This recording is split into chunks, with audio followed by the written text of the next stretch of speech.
हाँ जी दोस्तों, तो आप सबका हमारी कॉर्पोरेट न्यूज़ में बहुत बहुत स्वागत है। जो लोग इस चैनल को पहली बार देख रहे हैं, इस वीडियो को पहली बार देख रहे हैं, तो कॉर्पोरेट न्यूज़ ये एक प्रयास है आप सबके ज्ञान को बढ़ाने का, आपकी नॉलेज को इंक्रीज करने का उन कंपनी से रिलेटेड जहाँ पर आप शायद इन्वेस्टेड हैं या इन्वेस्ट करने वाले हैं।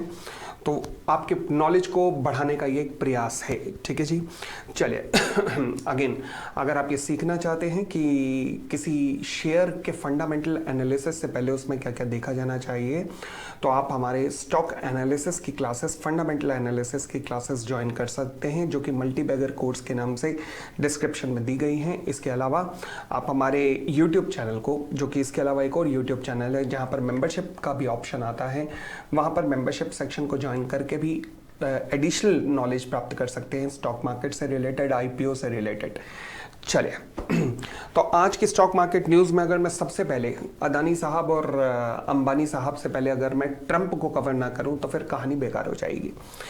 अब ट्रंप, अगर हम बात करें ट्रंप ने क्या किया, तो इसने तो क्या क्या कर दिया। खैर, दुश्मन न करे दोस्त ने जो काम किया है। ओके, अब ये मैंने इसलिए कहा क्योंकि जब ये आया था तो सबसे ज़्यादा खुशियाँ जिस देश में बनाई गई थी वो भारत था, और सबसे ज़्यादा मातम जिस देश में बनाया गया था उनमें से एक पाकिस्तान था, क्योंकि इसने पिछली बार पाकिस्तान की खूब क्लास लगाई थी, उनको दी जाने वाली सारी सहायता राशि रोक दी थी। परंतु इस बार ना गोली लगने के बाद इसका एक नया अवतार का जन्म हुआ है, और उस नए अवतार के अंदर ये अपने दुश्मनों को तो दुश्मन मानता ही मानता है, बट जो इसके दोस्त है उनको ये उस सबसे बड़ा दुश्मन मानता है। खैर, मतलब गोली कान पे लगी, असर दिमाग के किसी नस पे हुआ है, मुझे ये लगता है। फिलहाल अब हुआ क्या है भाई साहब, इंडिया के ऊपर तो इसने लगा दिया 25% टैरिफ। अब आप कहोगे सर क्यों लगा? रीजन बीइंग कि भैया एक बड़ी देर से 30 बार एक चीज बोल चुका था कि भारत पाकिस्तान का युद्ध मैंने रुकवाया, मैंने रुकवाया, मैंने रुकवाया। भारत सरकार चुप थी, और वही चुप्पी बनती भी थी। इससे पंगे नहीं लेने चाहिए, इसको सही रखने का, इसको साथ में लेके चलने का एक ही जरिया। और देखो ऐसा है आप कहोगे, सोच सकते हो कि हम भिड़ जाएंगे, हम अमेरिका से भिड़ जाएंगे तो ये कर लेंगे तो वो कर लेंगे। ऐसा नहीं होता। Be practical. ना हम रशिया है, ना हम चाइना है। अच्छा, हम ऐसा क्यों नहीं हैं? हम ऐसे इसलिए नहीं हैं क्योंकि रशिया के पास ऑयल एंड नेचुरल गैसेस के रिजर्व हैं, चाइना के पास रेयर अर्थ मटेरियल है, परंतु हमारे पास ये तीनों चीज़ें नहीं हैं जो कि हम रशिया को एक्सपोर्ट करें, और जो कि हम यूएस को एक्सपोर्ट करें और यूएस उस पर पूरी तरह से डिपेंडेंट हो।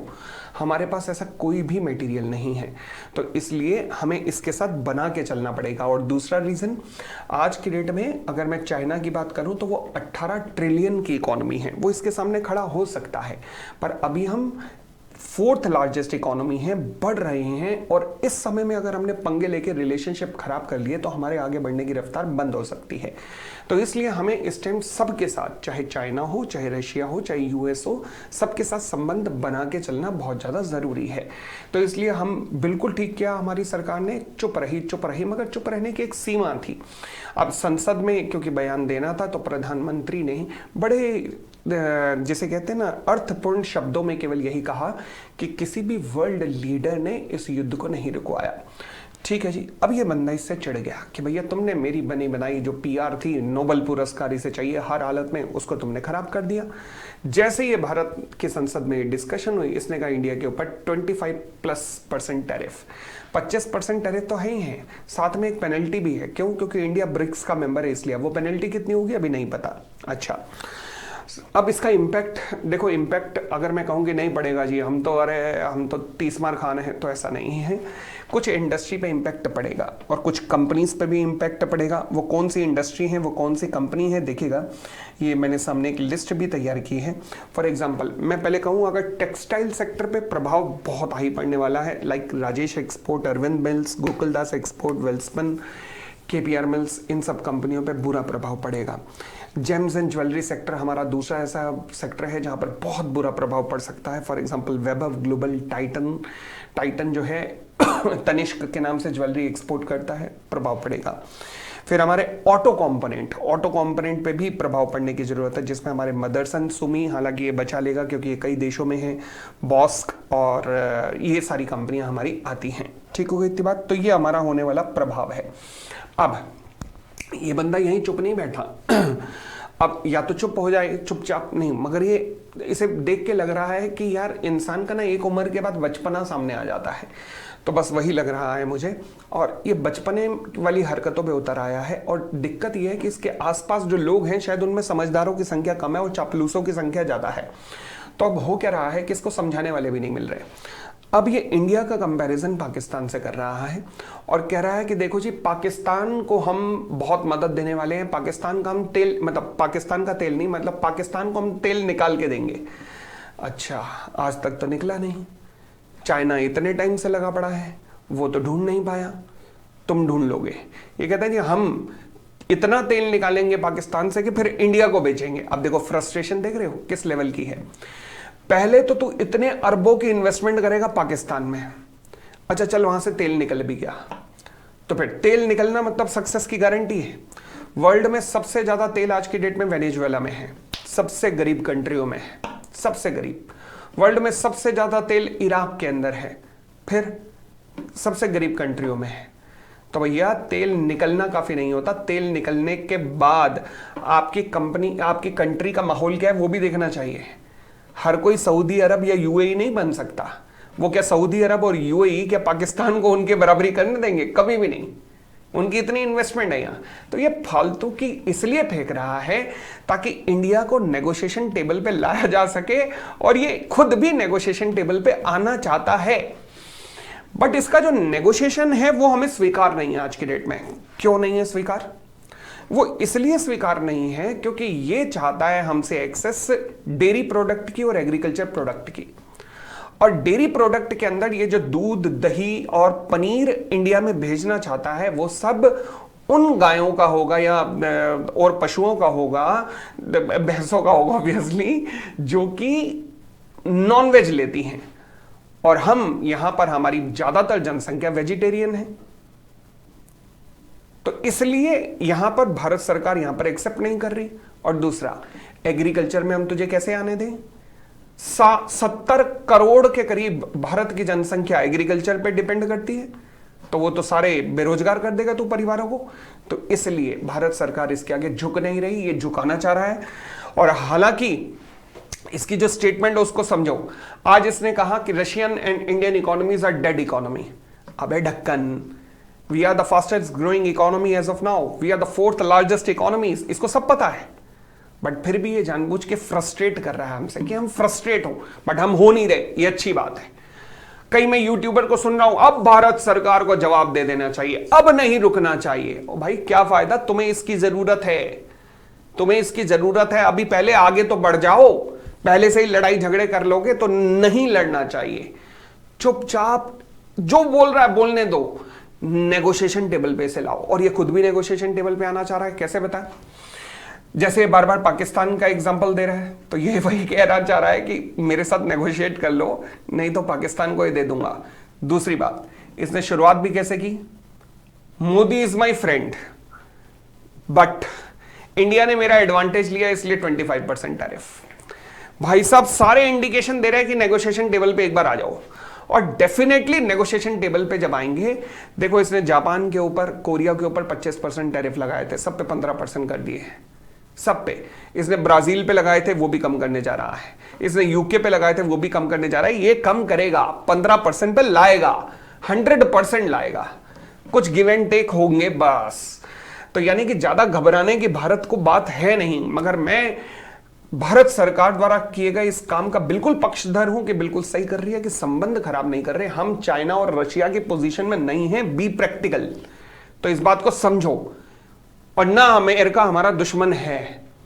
ये एक आया है सन की आदमी, और सन की आदमी से डील करना आना चाहिए अगले 3 साल तक।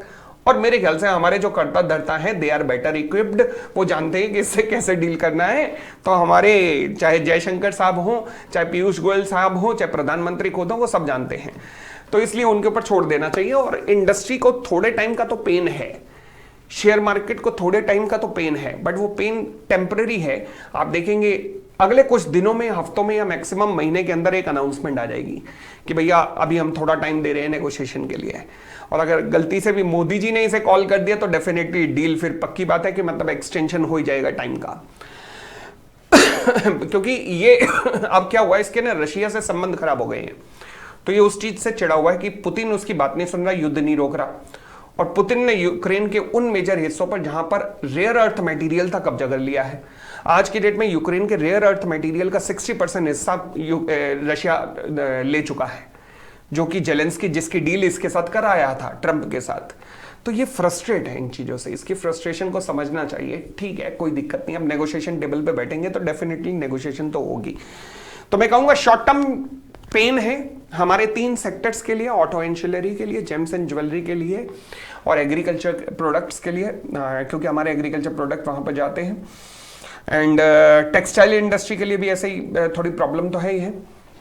बट आगे बढ़ते हैं और अब देखते हैं कुछ और न्यूज़ को। फिलहाल इसका इम्पैक्ट 1 अगस्त को, आज जब मैं क्लिपिंग बना रहा हूँ रात को 1 बजे का टाइम है, मतलब सुबह के 1 बजे का टाइम है, तो आज जब सुबह मार्केट खुलेगी तो मुझे उसका इम्पैक्ट ज़्यादा नज़र नहीं आता। क्यों? क्योंकि 31 को जो भी इम्पैक्ट आना था ना, स्टॉक मार्केट पहले इम्पैक्ट लेके चलती है, तो इसका मतलब जो पहले आना था इम्पैक्ट वो आ चुका है, तो अब ज़्यादा इम्पैक्ट आने की संभावना मुझे तो नहीं दिखती फिलहाल। आगे बढ़ते हैं, अगर हम और न्यूज़ की बात करें तो आज NSDL का IPO क्लोज हुआ है, और NSDL का IPO जो क्लोज हुआ है, ये सबसे अजीब बात ये थी, मैंने खैर इसको पहले भी कवर किया था, कि जो लोग NSDL के शेयर अनलिस्टेड मार्केट में लेके बैठे थे, अनलिस्टेड मार्केट में जो इनको प्राइस मिला था उससे 22% नीचे के प्राइस पे IPO का प्राइस आया था, 760 से 800। तो अनलिस्टेड मार्केट में जिन्होंने लिया था 22% ऊपर लिया हुआ था। सोचो, तो कभी भी अनलिस्टेड शेयर में वैसे डील नहीं करना चाहिए। इस कहानी से हमें ये प्रेरणा मिलती है। दूसरी बात, आज इस रिस्पांस जितना सोचा जा रहा था उतना ज़बरदस्त रिस्पांस तो नहीं आया है, और लगभग अभी तक जो डेटा NSE की वेबसाइट पे आ रहा है, अराउंड 4 to 5 टाइम्स का ओवर सब्सक्राइब्ड हुआ है, जो अभी तक लेटेस्ट डेटा मैंने देखा था। तो बहुत ज़्यादा ओवर सब्सक्रिप्शन मुझे नहीं दिखी है, और जैसा रिस्पांस लग रहा था वैसा नहीं लगा है। चलिए देखते हैं लिस्टिंग के दिन क्या क्या होगा। कुछ मार्केट में डर है टैरिफ का भी, जिस वजह से ऐसा हुआ होगा। खैर आगे बढ़ते हैं, अगली न्यूज़ है हमारे पास गौतम अदानी साहब को लेकर। गौतम अदानी साहब, आप जानते हैं, इन्होंने JP एसोसिएट, जो कि भारत की एक इंफ्रास्ट्रक्चर कंपनी हुआ करती थी, जिसका 57,000 करोड़ का ड्यूज है डिफरेंट बैंक्स को, उसके लिए 12,600 करोड़ के बिड सबमिट किए हैं उस कंपनी को टेक ओवर करने के लिए। तो कई बच्चे या कई लोग, कई व्यूअर्स ये पूछ रहे थे कि सर JP एसोसिएट के शेयर को कैसे लिया जा सकता है। तो पहली बात, आप JP एसोसिएट के शेयर को आज के डेट में खरीद नहीं सकते। जो खरीद चुके हैं वो लेके बैठे होंगे, बट नए शेयर नहीं खरीद सकते, क्योंकि 3 जुलाई के बाद इन शेयर्स की ट्रेडिंग पे बैन लगा हुआ है। तो यानी कि फर्दर इन पे ट्रेडिंग अभी अलाउ नहीं है। बट फिलहाल अगर आपने शेयर ले भी रखे हैं तो भी बहुत अच्छी न्यूज़ नहीं है। क्यों? क्योंकि शायद अदानी साहब का प्रपोजल ये है कि ये 100% शेयर एक्वायर कर लेंगे कंपनी के। अच्छा, 100% शेयर एक्वायर कर लेंगे तो शेयर होल्डर को क्या देंगे? शायद कुछ भी नहीं। क्यों? क्योंकि कंपनी जब भी इंसॉल्वेंसी के अंदर जाती है तो सारे डिसीजन कौन लेता है? क्रेडिटर। अगर ये क्रेडिटर को कहें कि देखो जी, मैंने 57,000 करोड़ तुम्हें देना है, मैं उसके बदले में 12,600 करोड़ तुम्हें दे रहा हूं, क्रेडिटर खुश हो रहे हैं इस बात पे कि चल ठीक है, काफ़ी आ रहा अमाउंट, वरना तो कंपनी डूबी हुई थी, और अगर हम इसकी एसेट्स को बेचने जाते तो मुश्किल से 5-6 हज़ार करोड़ मिलता, ये तो 12,600 करोड़ मिल रहा है फिर भी। अच्छा, अब क्रेडिटर से ये अप्रूवल मांगेंगे, वो क्या, कि मैं सारे शेयर लूँगा, शेयर होल्डर को 1 रुपये का कंपनसेशन नहीं दूंगा। डेफिनेटली क्रेडिटर को क्या ऑब्जेक्शन होगी? वो कहेंगे अपने बाप का क्या जाता है, अप्रूवल। बस अगर इन्होंने डिसाइड कर लिया तो शेयर होल्डर को कुछ नहीं मिलेगा। तो यानी कि बड़ा ही अजीब केस हो सकता है जिनके पास JP एसोसिएट के शेयर होंगे गोइंग फॉरवर्ड। इनका प्लान तो यही लग रहा है, बट जब एक्चुअल में अमली जामा उस प्लान को पहनाया जाएगा तभी फिलहाल पता लग पाएगा। तो ये 100% शेयर होल्डिंग एक्वायर करने की सोच रहे हैं JP एसोसिएट के अंदर। फिलहाल इन्होंने बिड सबमिट किया, अब क्रेडिटर के पास प्रपोजल गया है, क्रेडिटर ऑब्वियसली ओके कहेंगे, बट केवल एक इशू आ रहा है, वो ये कि इस कंपनी के लिए बिड सबमिट करने वालों में और भी लोग हैं, लाइक वेदांता ने भी बिड सबमिट की है, ठीक है ना। तो फिर यानी कि डालमिया भारत ने भी बिड सबमिट की है, तो कई लोगों ने बिड सबमिट किया। अब देखते हैं क्रेडिटर किस कंपनी को ऑप्ट करते हैं। एक स्कोरिंग मॉडल होता है, जिस स्कोरिंग मॉडल में एक फॉर्मूला के अंदर हर कंपनी की बिड को डाला जाएगा, फिर उस स्कोरिंग मॉडल के अंदर जिसका स्कोर सबसे ज्यादा आएगा उसी के साथ जाने के चांसेस होते हैं। तो एक स्कोरिंग मॉडल पूरे का पूरा बनाया जाता है ऐसे केस में जब एक से ज्यादा बिड हो जाए। परंतु मुझे लगता है अदानी जीत जाएगा उस स्कोर के अंदर, क्योंकि कई सारे फैक्टर हैं जो अदानी के फेवर में काम करेंगे। फिलहाल बुरी न्यूज़ अनिल अंबानी जी एंड येस बैंक के लिए है। वो क्या कि ईडी ने इस वीक में रेड किए हैं इनके डिफरेंट ठिकानों पर, और 3,000 करोड़ का लोन का फ्रॉड हुआ था, जहां पर येस बैंक से लोन लेकर डाइवर्जन ऑफ फंड किया गया था। इनफैक्ट आरबीआई की कॉशन लिस्ट के अंदर भी इनको डाल दिया गया है अनिल अंबानी को, यानी कि अब ये फ्यूचर में भी इन्हें कभी लोन नहीं मिलने वाला है।